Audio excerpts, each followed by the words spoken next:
This is our low row back Selectorized machine. If you ever forget what it does, there is a plaque on the machine that has stick people to demonstrate the movement, but it also highlights the exercise or the muscles that are exercised on this machine. The first thing you want to do before performing the exercise is get it adjusted to your height. We do have an adjustable seat indicated by a yellow adjustment handle here, and you're going to squeeze the handle and either it's going to rise on its own or you can push down. You're going to have to try it out on your own to figure out what height is the best for you. In my case, I'm a 5. The next adjustment is going to be the distance between you and the handles with this chest plate. So you pull the knob and you can pull it towards you.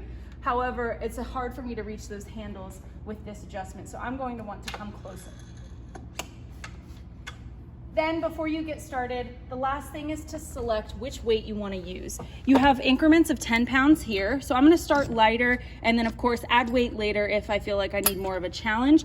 The second option is, because these are only 10 pounds down here, I have the option to add 5 pounds by turning it on, or just keep it at the 10-pound increment that it is by turning it off.